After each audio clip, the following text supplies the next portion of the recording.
So I guess some of you know me, some of you don't. I'm Joe Wilson. I was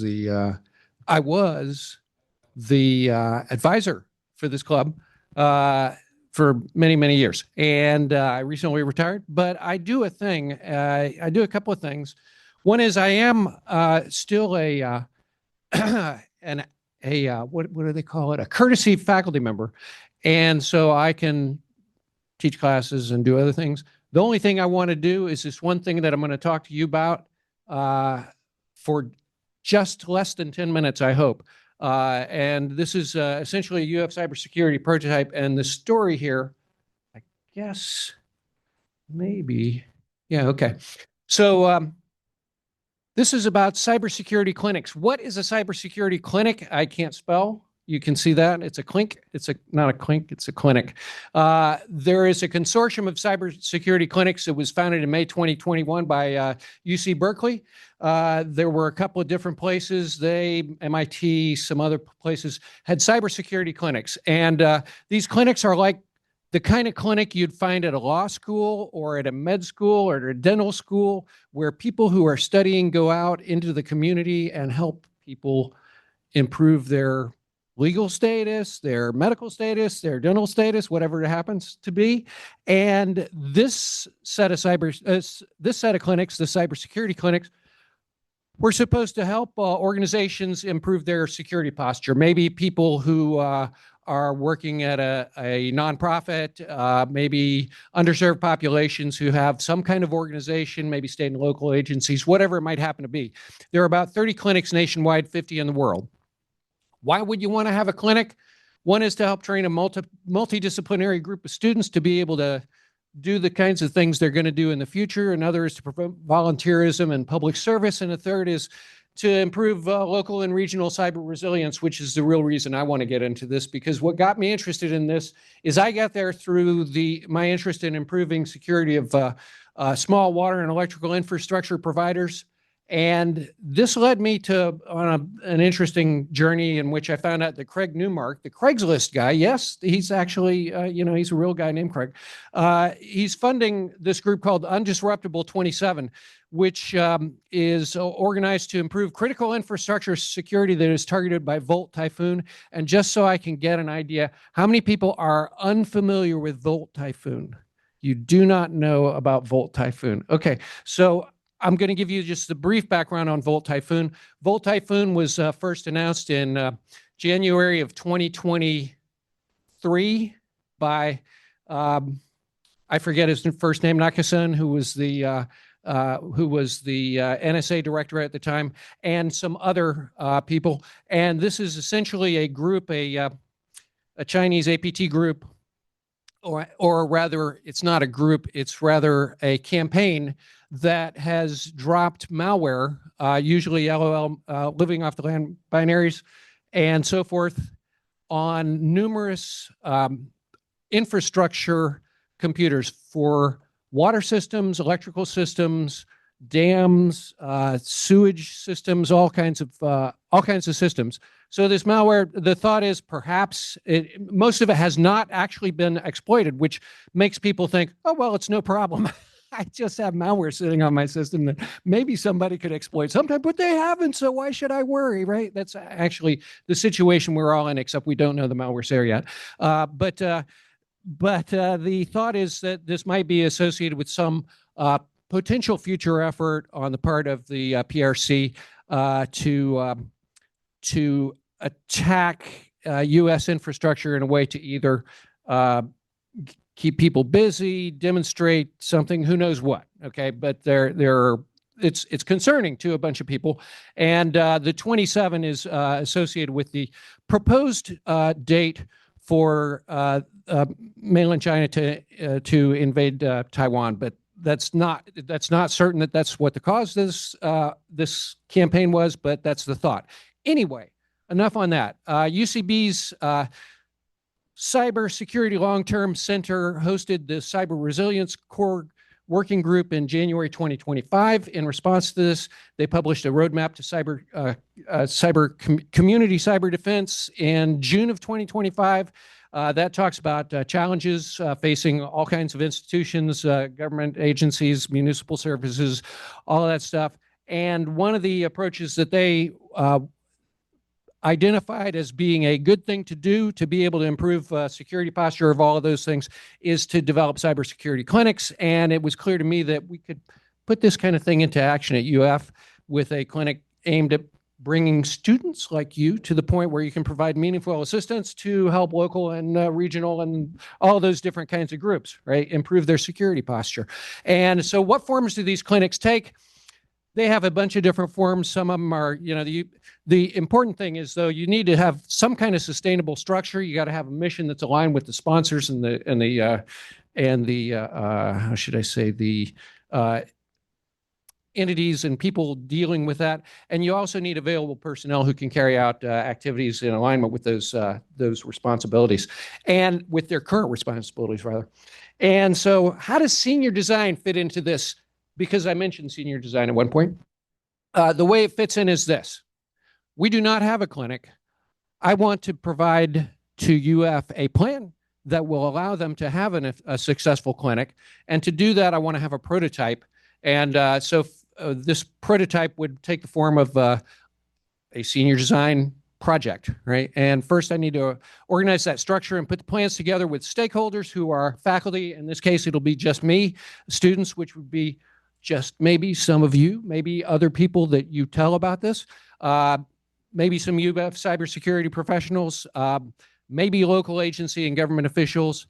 And the structure of the clinic would be essentially a class and capstone model in the future. But for now, the prototype would be the senior design is the class capstone, right? And in the long term, there might be classes outside the normal curriculum that deal things with things like cyber-informed engineering, which is really aimed at providing good practice in cybersecurity for operational technology. That is, things that deal with industrial control systems and so forth, right? And maybe incident command systems, so people can know how, when you're responding to an emergency event, how FEMA and the federal government like to organize those responses.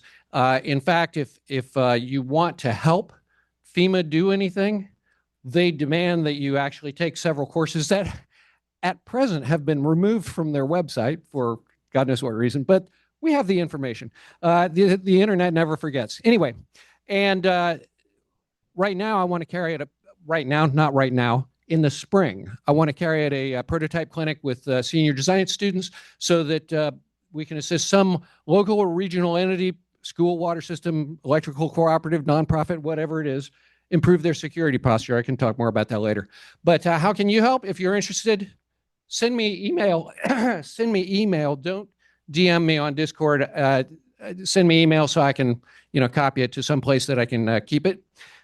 Make sure you enroll in senior project in the spring. Do the work.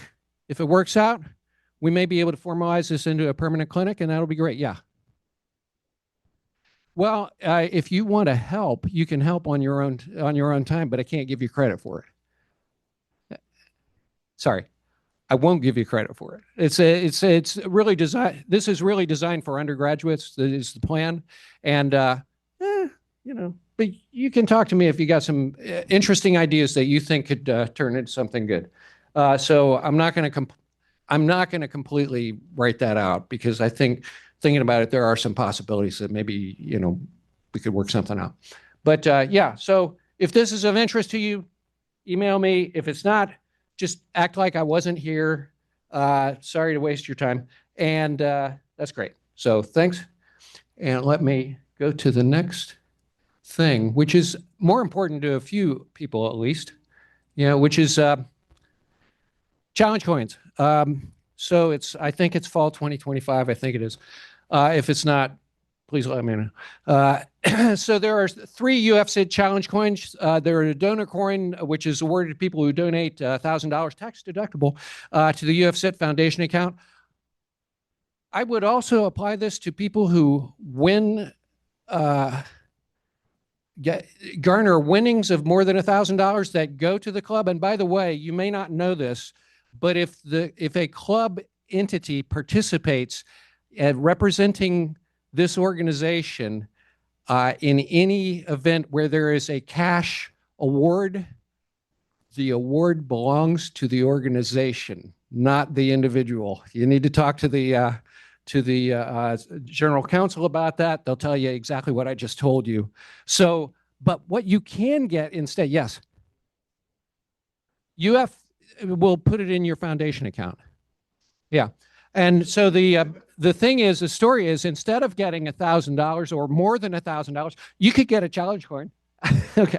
But hey, it's really good. And probably you could benefit from the money you got. There are also competition coins awarded to those who participate in a UFSIT team that either places in the top 3 in a national or global competition, or participates in a national or global competition with a regional preliminary round. And there's a red team coin and a blue team coin. And the donor coin looks like that. The Latin on that basically says to help the students.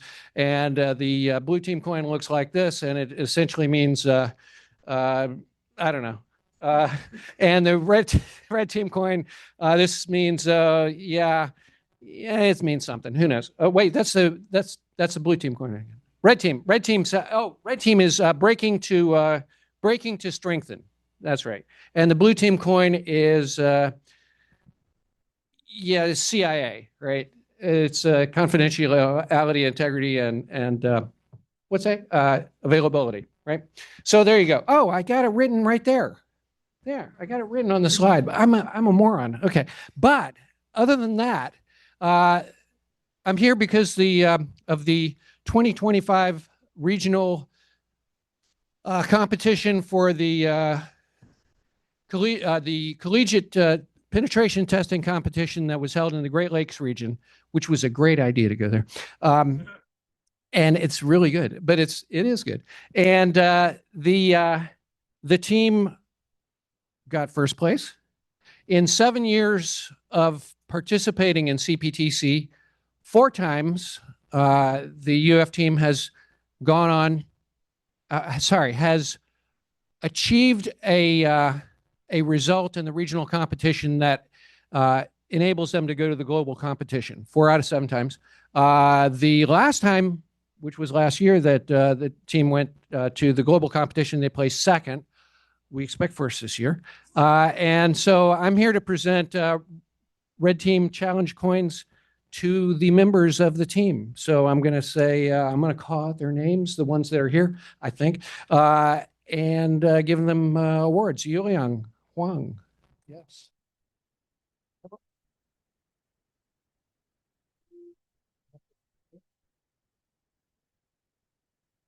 Make sure it has your name on it. And Nathan Padriga.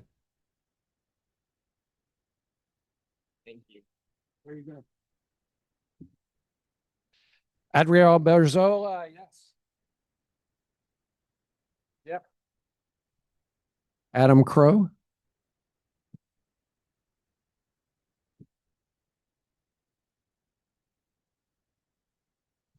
I think Abigail Lang is not here tonight, and we'll figure out what to do with that. Andrew Rippey.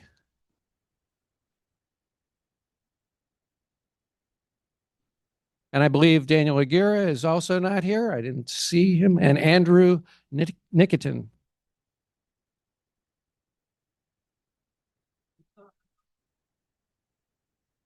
Anyway, so that's all I have. And I will now get out of your way so that you can do some physical penetration and whatever it is that you're going to do next. And thanks. Thank you. Awesome.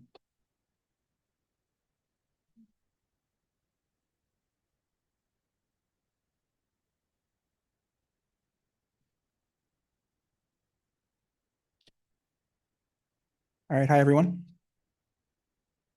Welcome to the Introduction to Physical Penetration Testing. We're going to be talking about some pretty common attacks and defenses and kind of what you should do as cybersecurity professionals to strengthen the physical security of your operations. I apologize, I'm not a very great public speaker, but I'm gonna try my best because this is information you probably should know. Also, today, almost all the topics and tools that I'm going to talk about today are all non-destructive. There are a lot of ways to break into a building if you are not on the foot for the bill, but we're not going to be really talking about those today. They are very important, and you should definitely consider them if you're giving a risk assessment for a building. So consider things like drilling locks, breaking windows, stuff like that, smashing computers or cutting wires. Those are things that we're not talking about today, but you definitely should consider to strengthen your overall physical security. All right. Mostly do not attempt anything that you're going to see here, especially not on UF infrastructure. We are guests here and we don't want to anger our UF hosts. And if you do, you didn't learn it from me and you did not learn it from UFSIT. So I just want to preface that. Okay, so why learn about physical security? Can I borrow your machine for a few hours? Would you let anybody on the street borrow your machine for a few hours? Okay. If you are not physically secure, anybody could walk up and access your machine. I think that's a pretty good pitch. All right, so we're going to structure this by talking about attack surfaces and then kind of how you can attack them. We're going to kind of speed through this because we don't have a lot of time, and I'd like to get you guys started like actually practicing some of these, which I think is the best part. So let's move kind of quick. So first, we're going to talk about the lock. The way that the lock works is that your key is basically a passcode for a lock. Each key has a different set of heights, and when it's inserted into the key, it'll move the pins up and down. The red pins on the bottom are the key pins. They interface with the key, and the top are the driver pins. When they all are lined up, you'll see when the key is fully and correctly inserted, they'll all be level. And there's like a little gap, and you're able to actually rotate the cylinder. That's how most key tumbler pin works, or keys work. If you have any questions, please let me know. Okay, so how people attack these. You've probably seen this like online. I would be very surprised if you have not heard of lockpicking before. But the way that it works is you take a pick and you insert it into each pin individually. This isn't typically how I would go about attacking a lock, but it's a pretty decent way to first introduce how lockpicking works. So you'd tension the lock. That's what the bottom tensioning rod there is for. You'd keep it so that there's friction on all of those pins. One of them is going to be the one that's a little bit thicker because there's tolerances in locks, and that's going to have friction. And if you push the pin up, you'll feel a little click when you'll see those little pins light up. And that's when there's the key pin and the driver pin are separate and you can actually turn the lock. You do this each time going back and forth until you find the one that has the resistance, and then eventually, hopefully, you'll open the lock. This isn't probably the best way to physically test your locks. I wouldn't suggest single pin picking for pretty much anyone, but there's a bunch of different approaches you could potentially use, and you should probably be aware of. On the top left, we have bumping.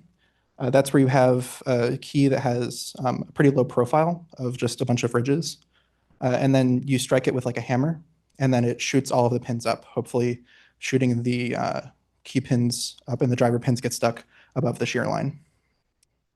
There's also raking, which is like single pin picking, except you're doing a bunch of pins at the same time all at once pretty fast. This is pretty easy if you just want to get started with just like opening a lock quickly. And then if you have a particularly vulnerable lock, you can put both the key and the driver pin up into the key body. And then that's what this comb pick is for.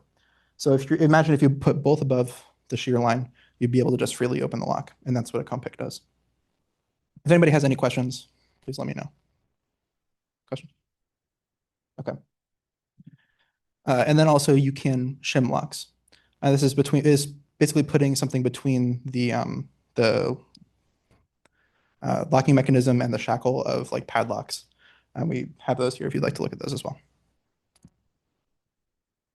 There's also different kinds of shims. So the one that I just mentioned is the padlock one that goes between the, there's a ball bearing that locks in between the shackle when you close the pin or but there's something that goes in between the shackle and the lock. If you can push that out of the way, for some locks, you'll be able to just bypass the mechanism without actually having to pick it. There's also decoder shims on some, like, like the locks where you have like scrolling numbers, right? And you like push all the numbers in the right correct places, and you can sometimes feel the gates. If you use a decoder shim, you can pull the lock bar in the back of the lock against the internal mechanisms, and you can feel the gates a little bit better. That'll help you decode it. That's what the center one's for. And then if you need to like go between a door, if your door is misconfigured, you can use just little pieces of plastic to go in between the door. These are all different ways you can shim locks or latches. There's also attacks for keypads and digital locks. You've probably heard of like sniffing or forget what these are called, the plates that basically intercept the communications between your finger and the buttons. And this is a pretty common thing. You'd see them on like ATMs in touristy destinations or on bank infrastructure. In addition, I think the photo on the left is somebody using UV powder and seeing which buttons were pressed recently when entering a code. So these might not be super common in physical penetration testing, but it's definitely worth knowing that it exists. And this is a pretty quick video. I like to throw this in because it's pretty interesting to just kind of see the technology that's out there. You can crack a safe extremely quickly with advanced technology. So if you just put this machine in front of it, in a couple of hours, you'll have an open safe. Any question? Yes, it is a brute force attack. Yeah. So it'll take a while, but I assure you it'll be a lot faster if you have this machine than if it were to be you. Well, this is a non-destructive entry. I'm sure you could get into a safe a lot faster if you were going to break it down. But Andre, yeah. I do not. They are quite expensive. I don't think I would invest in that.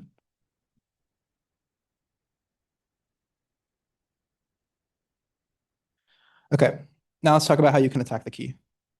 Attack the key? What? What does that mean? Kind of crazy, right? Okay. There's a lot of different ways you can attack the key. You can impression the key. So if you have like a piece of clay or some like polymer material, you can press the key in between two pieces, take a mold of it, remove the key, and then melt metal and actually fill that in with a duplicate copy. Actually, there's a photo on the bottom left of that. Be warned, if you were to do this, I would not actually suggest trying this out unless it's on a lock that you really don't care about, because these are extraordinarily fragile. So don't test this on infrastructure that somebody's actually going to be using. The way that it works is it's a low melting point metal. You heat it over a flame for a little while, pour it into the mold, and it'll set and you'll have a key. But because it's a not very sturdy metal, it could obviously very easily break in the lock. There's also different ways. If you just have the key for a few seconds, what can you actually do with that information? Well, I'm sure most of us have a pretty handy thing in our pockets we can use to take photos. If you spot somebody's key when you're in a building, let's say that you're doing a physical penetration test and you're walking into the front lobby. There's a security guard on shift, but he's just left his keys out on the desk. I mean, that happens, right? What you could do is just be on your phone, take a photo, put that in Photoshop, and then kind of straighten it out. And you'll have a photo, maybe not as pretty as this one, but it'll probably be passable.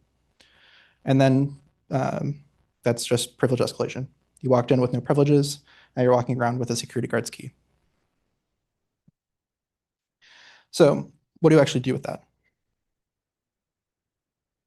Well, if we go online, if you are interested in physical security, I definitely recommend checking out Deviant Olam. He has some pretty good videos online, just kind of giving the basics in a pretty easy to understand, fun way. They provided this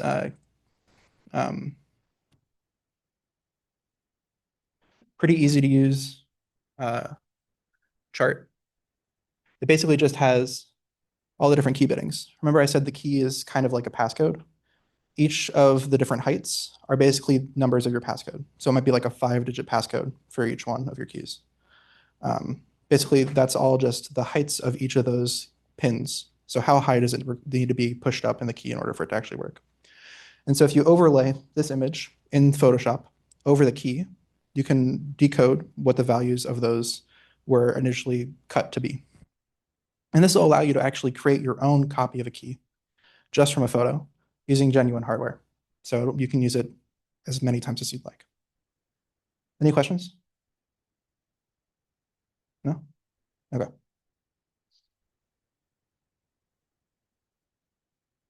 And then if you actually have access to a key for a prolonged amount of time, they have these little cards that basically do the same thing, except you just insert the key and you slide it, and then where it stops is how high the key is. And then you'll know the bidding for that. These are manufacturer specific. So you'd have to know, or I guess you could use calipers if you'd like, which are, most of you probably know what calipers are. Or you could use, but these cards are manufacturer specific because each of the biddings are specific to all the keys that they produce.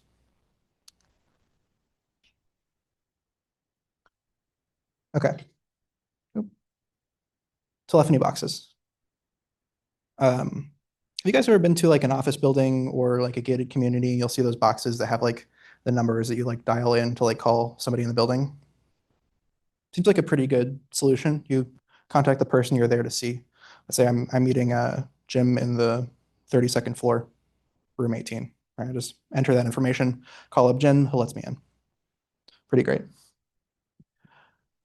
That was if there weren't some security vulnerabilities. So this is a pretty common model. It's the Door King telephony box. And almost all of them are key to like. It's the 16120 key. And if you were to go to most residential or corporate areas, you'd see Door King pretty commonly. And almost all of those are key to like with the 16120 key.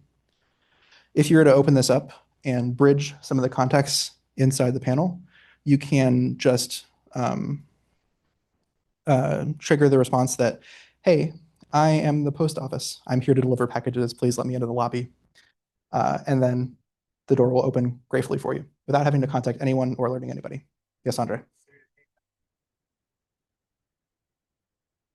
Almost all of Door King boxes use the 16120 key. They're almost all key to like. So yes, if you have a 16120 key, you can open almost any of them. And then if you have a paperclip, you can bridge the contacts. So you can enter most buildings that have this with a specific key and a paperclip. So if it were me, I would replace this with a non-16120 key. Remember, we're here to inform you guys so that you're going to be able to protect the infrastructure that you have.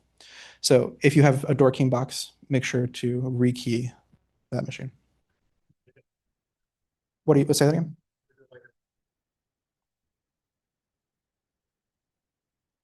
Probably, yeah. I'd assume so, yes. So the key to life problem is really a wonderful problem, and it applies to the police Crown Victorias. Oh, yes. Almost all of them are key to life, and sometimes they're bought at auction with the key. Yes. And so you can buy lots of Crown Victoria. Yeah, that is a really good example of that, and it is a problem. Yes. So if you are in the position of protecting something physically, make sure that your object is not key to like. That's a very important thing to consider. All right. Now, how do we attack the latch? This is a traveler's hook. This is actually a shrum tool. I got it at Home Depot or Lowe's actually for like $5. The way that it works is you take this little latch, you put it in between a door, you push the latch to the side, and then you open the door. This works on doors that are misconfigured. Misconfigured, you say? How do you misconfigure a door? There's a lot of ways you can misconfigure a door. Okay. Actually, they have let's see if this video is any good.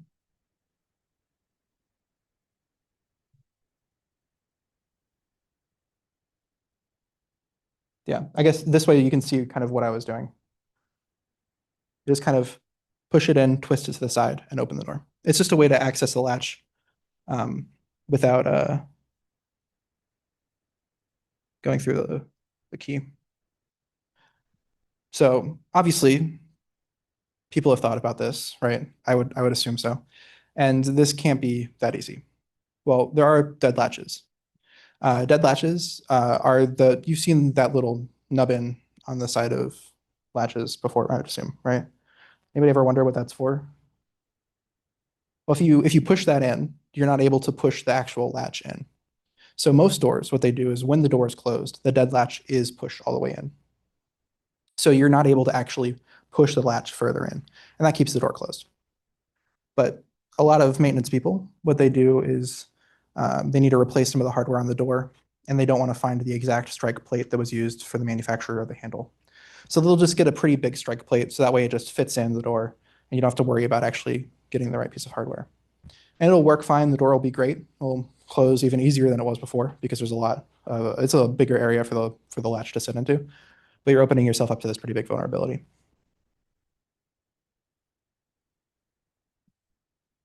Any questions on that? Yes. That box. When you put your key in, does it make the deadlock go out? Oh. Here, You said when you can't. exactly. Yes. So this is a pretty simple example. So when you push the dead latch in, which is the little piece of metal, you're not able to push the actual latch in, which is the larger piece of metal. So if the deadbolt is, or not deadbolt, the dead latch is depressed, you cannot push the latch in. You can only use the handle to open the latch. Otherwise, because we need the latch to be able to close if you're closing the door. You don't have to turn the handle every time you're opening and closing a door. So it has to close when you're closing the door, and that's why we need the dead latch. Does that make sense? So here we're depressing the dead latch, and we're not be able to depress the actual latch. I feel like I said latch 13,000 times there, and I'm losing all meaning for the word. Any other questions? Sorry, I feel like I'm going really fast, but the sooner we get through this, the sooner you guys will be able to like practice with locks and like do some of the cool stuff. Any questions? Okay. Okay, so how do we attack the handle? There's a lot of things you can attack. You might have seen it or heard of it before, but one of my favorite attacks is the under the door tool, just because of how crazy it kind of is. All it is a piece of metal and a string. And I actually made one of these in freshman year because I kept locking myself out of my dorm. And it's surprisingly easy to use.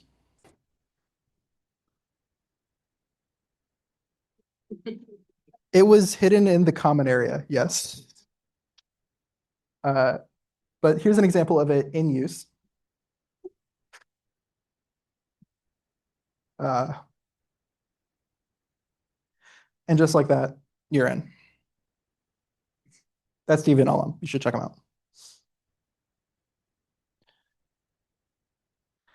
out. In addition to going under the door, you can also go over the door. So if you have a piece of film, it's getting harder and harder to find these days, but this is 35 millimeter film. If you unroll it and maybe put a couple of them end over end, you're able to kind of feed it over the door and then create a loop and then pull up on the handle. Most people don't pull up on the handle, but it is a valid attack. We'll see that right here.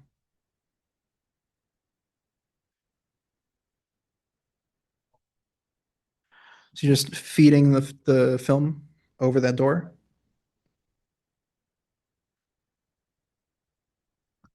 Oh, we're going kind of slow, guys. Come on, speed it up. Okay, there we go. And then we'll go over the handle, pull up on both of the pieces, and then you're inside the door.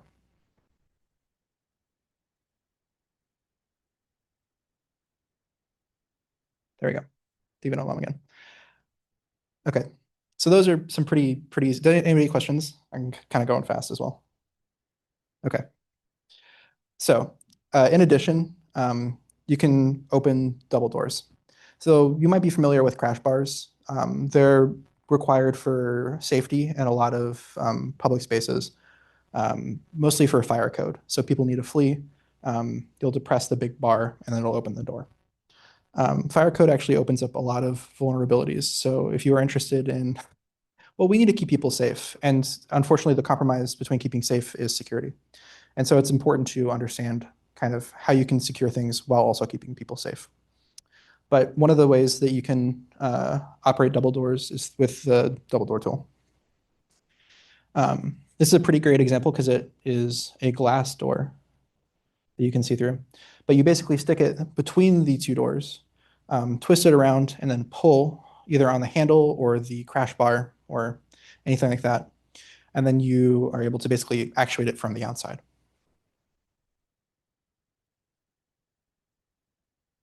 There you go. Okay, now a lot of these attacks are pretty conspicuous. I'd say that if I were in my dorm and I saw a under the door tool come up from under the door, I would be a little concerned, and that's to say the least. But there are tools you can use. So this is a borescope. It's basically a camera on the end of a string. You can place it under a door and kind of see the other side. So this is something that an attacker would use. So in addition, you should also be looking out for little snakes coming out from under the door. You can, thank you. You can protect against this by having sufficient oh man, I forget what they're called. Basically, it's a triangle in front of the door that the door rests against that won't let you access the underneath of the door.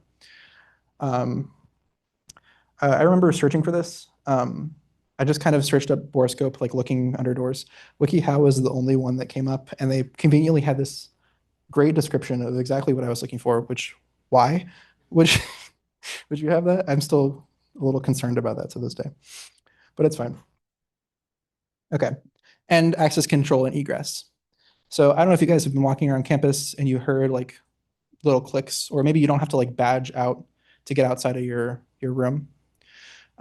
Sometimes what they're using are these request to exit sensors.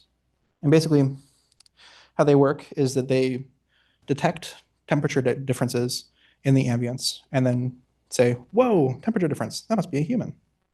And they open the door for you.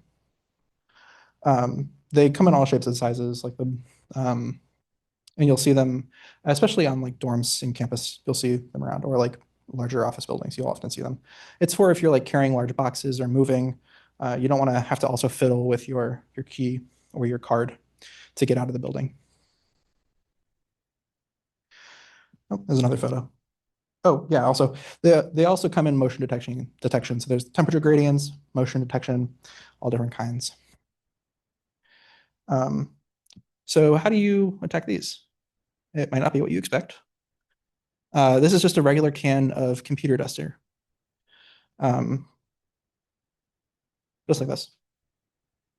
I think this is, ooh, okay. I used to know the name of the chemical that wasn't here. Don't anymore.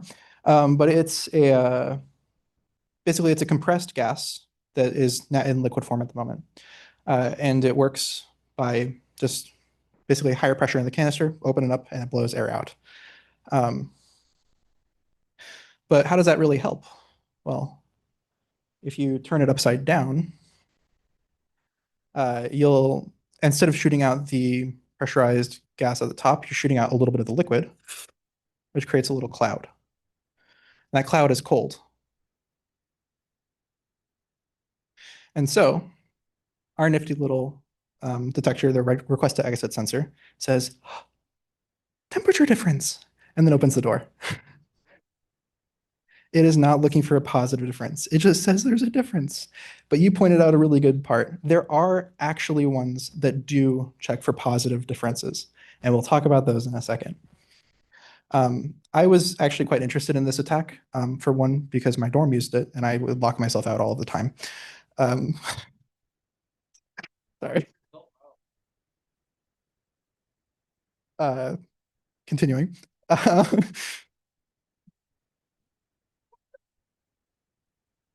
Exactly. Yes, exactly. You get it right. You get it. So,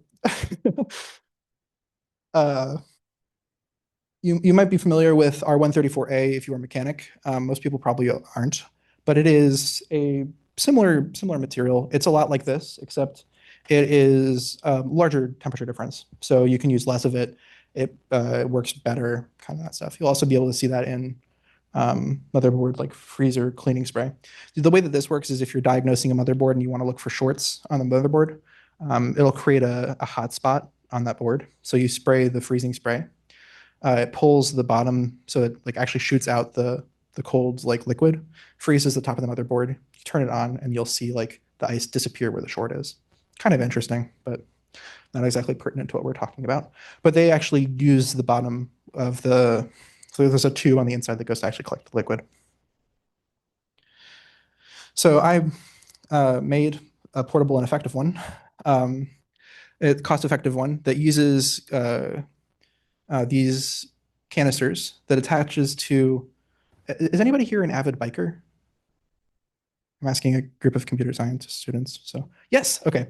So you may be familiar with these CO2 cartridges and the pressurizers. Basically, if you're at the side of the road and you have a flat tire and you're like in a race or something, you don't carry your full pump to pump up the tire every time. You carry like an inner tube and this carbon dioxide canister. So you'll screw it in, attach it to your bike, and then like fill up your container. But this they sell this commercially online, but it's also quite expensive, and I'm a college student.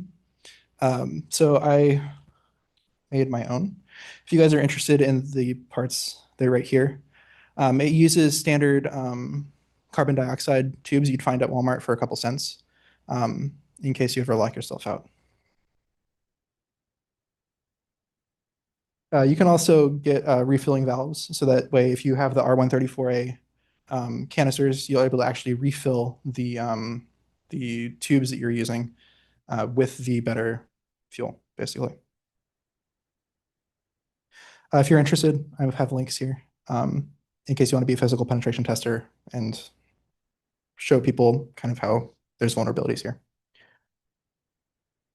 This is a demo. So this is basically how it works. You turn it upside down, stick it between the door. Right at the top there is your request to exit sensor, and then it opens.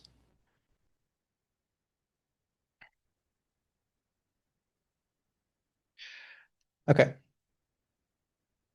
Now, James, you correctly predicted that there is a better tool on the market to actually detect people by sensing a positive increase in temperature, which is crazy. Humans are warm. This one in particular actually needs heat and movement, which is honestly, I think, a little bit too much to verify you're human. You have to be warm and moving, which is crazy. But basically, all they did there, I know we were in Florida, so maybe you don't know, but this is a like a hot hands, like a hand warmer. You just kind of shake in the air, it oxidizes and creates a lot of heat. They just have that actually attached to an underdoor tool, which I think is kind of funny. And they're just waving it in the air, but you can use any long like stick. You have any questions so far?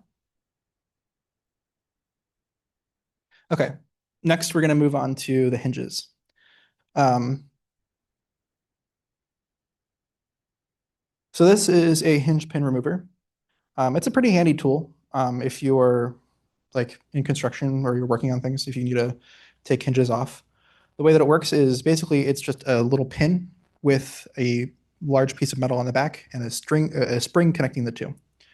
And last time I had difficulty explaining how this works, so I have a handy diagram here. The hinge comes apart in two pieces, and between them is the hinge pin.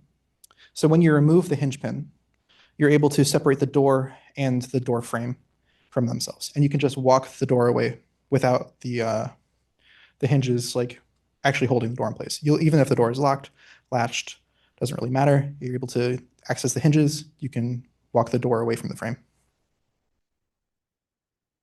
So quick example of what I mean by that.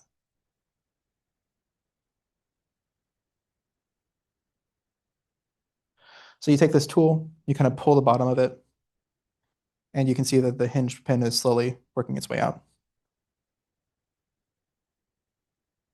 So how do you protect against this? I recommend that all of your hinges have at least two of these little pins. All they do is that if you take the screws out of your hinges and put on one side, you put one of these special screws, and on the other side, you leave an empty hole. Every time you close your door, the hinges will act like a deadbolt. I had a really awful time explaining that last time. But basically, when your door is closed, there's always going to be a little bar of metal that's keeping that side of the door in place so that no matter what, you're not able to walk the door away from the frame. So these are really cheap. You should definitely put them on all your doors. Okay, elevators. Elevators are like overpowered stairs. You can go pretty much anywhere. And oftentimes there are not access control mechanisms in between the elevator and the floor you would like to go to. That being said, I very, very strongly advise you do not mess with elevators. They are extraordinarily complicated, and there are a lot of things that people get degrees and they're tradesmen. They know what they're doing. It's very dangerous. These are sophisticated tools, and there are so many makes and models of them that I would not mess with them. They're also extraordinarily expensive, and you do not want to be on the hook for that.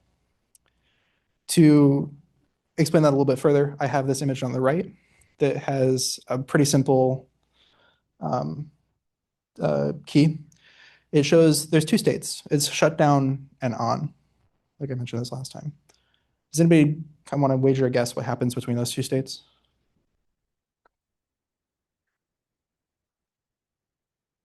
Yeah, I would agree. It does definitely do that. So, but you might be shocked to learn that to turn shutdown on, to be in shutdown mode, you have to turn the key from shutdown to on. So the correct position for operation is for this to be in shutdown.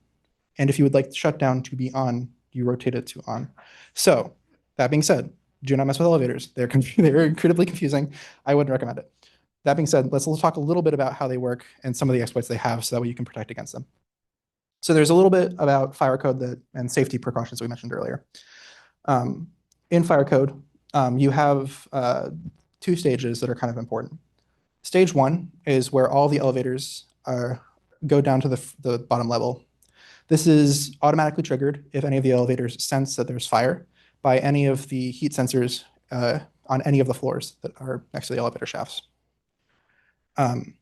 This can be done asynchronously even from the fire alarms, I believe. In addition, firefighters, once they get there, can activate this, it's phase one, with a key at the ground level. Also, phase two is the one you might have already heard about that might be a little bit more pertinent to physical security. And that's when a firefighter gets there and they would like to use the elevator to actually access floors that might be on fire. And so inside the cabin, there is another key that they can use to actually control the elevator from inside. And this overrides basically the elevator's normal functionality and gives direct control to firefighters.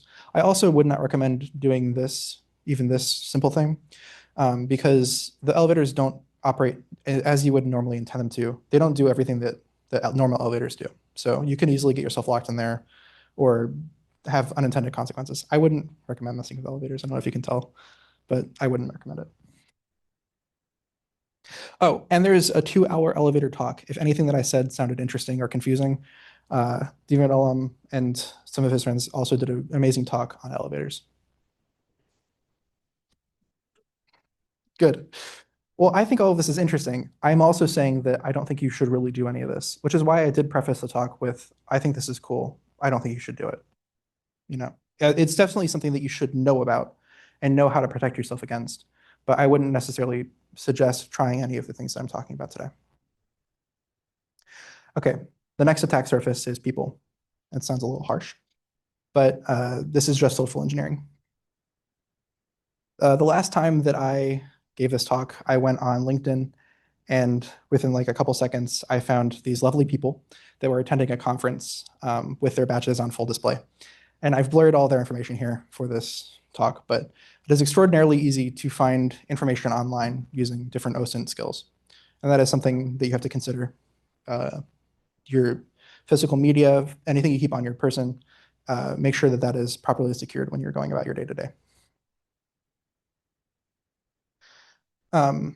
Also, speaking of conferences, when I was in B-Sides Orlando, there was this really interesting talk that somebody gave that I find to be quite interesting. They were there for a physical pen test, and they were posing under the guise of your friendly neighborhood, I guess we'll say, Cox associate. They were there to wear the high-vis jacket and with the hard hat and say, I'm here for Cox.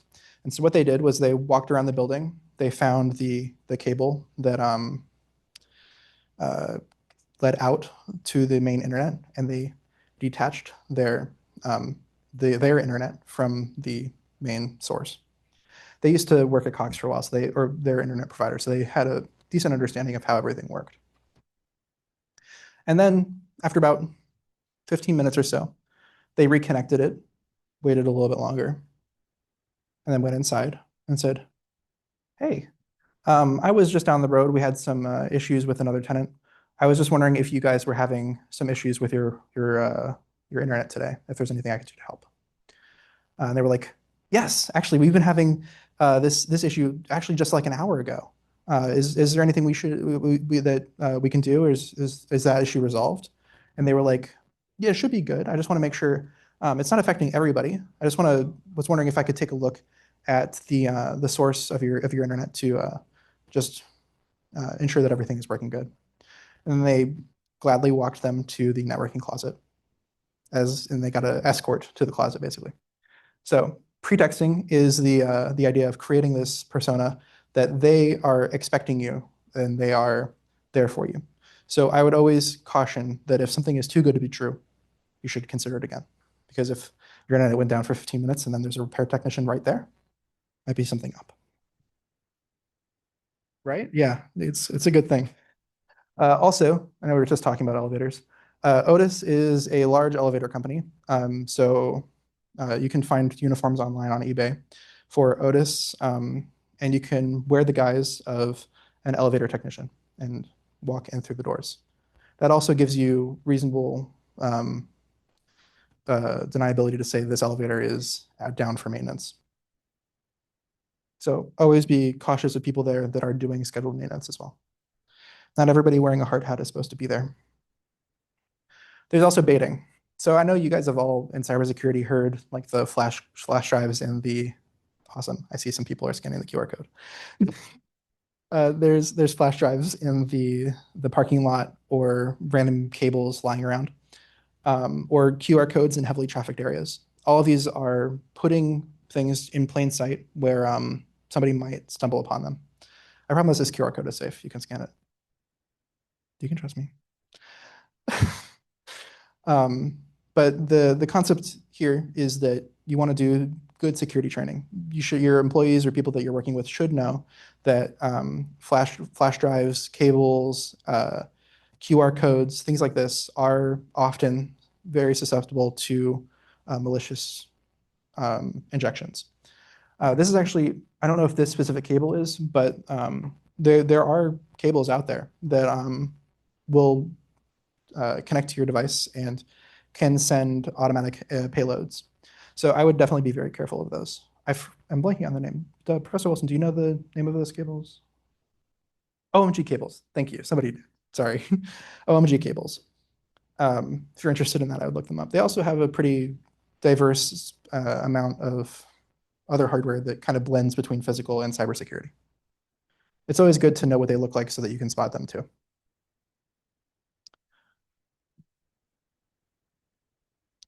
Okay, in addition to this, you have to be paying attention to your surroundings. Do you have a question? Sorry. Okay. Well, yeah, I'll get there. I will, trust me. If you are writing down important information, it's very important to securely dispose of that information. And so dumpsters or other ways of disposing of information, recycling bins on your desktop, all this stuff can be gone through. And so it's important that if it's confidential, that it's properly disposed of.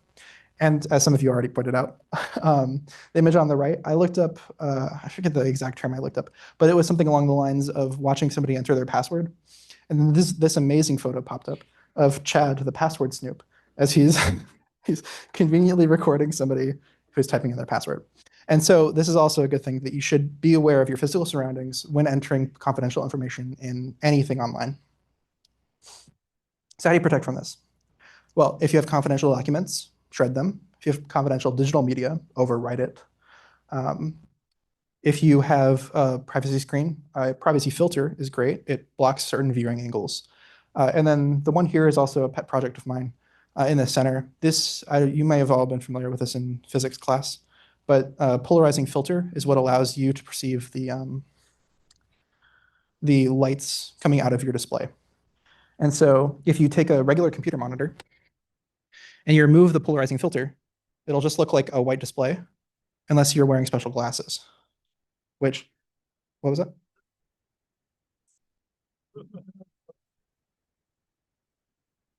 Oh my god. Wow. Show it to the other side. So you can.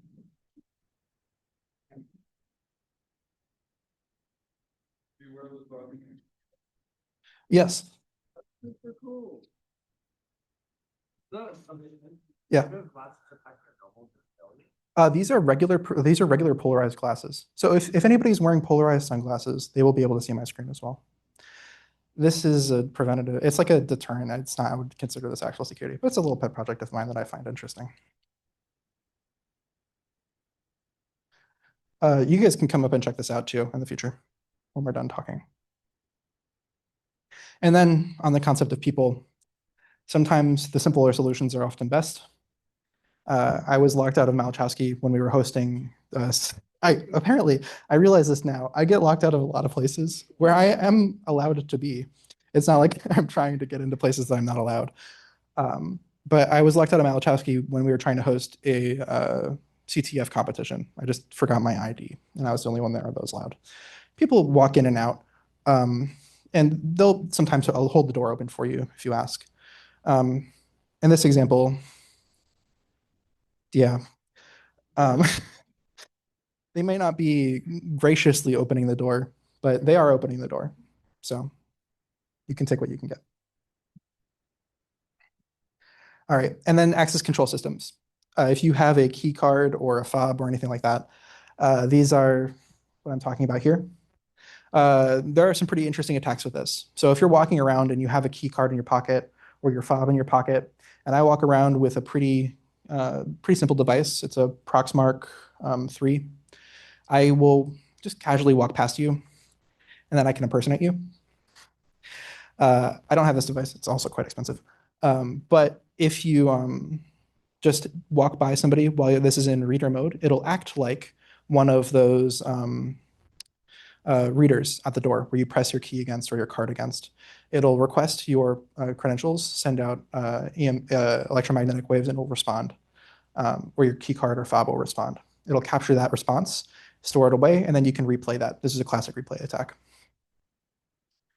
And then this other one on here is a man-in-the-middle device for using to replay as well. This is something that you would actually embed in one of those sensors to gain persistence. And I think this is our last thing. On some more secure places, they have door alarms, and they have Hall effect sensors. I don't know if you guys are familiar. I'm assuming most of you have taken physics, you know the Hall effect. Basically, it works by detecting magnetic field around it. And when that magnetic field goes away, i.e. when you open the door and remove the sensor from that area, that door will know that it is open. So if you take this large magnet, which in this case, it's in industrial purposes, it is a fairly large neodymium magnet. And when you turn it, that little handle on the top, it'll activate and deactivate the magnet. And so you place this at the top of the door where the Hall effect switch is, you turn it on, the magnet will hold the position in place. You can then open the door without the alarm going off. So these are just some security vulnerabilities. Okay, thank you. That was a lot of stuff. So if I went too fast, I apologize. If you have any questions, please let me know. I'd love to answer them. But those are some pretty brief overviews of physical security.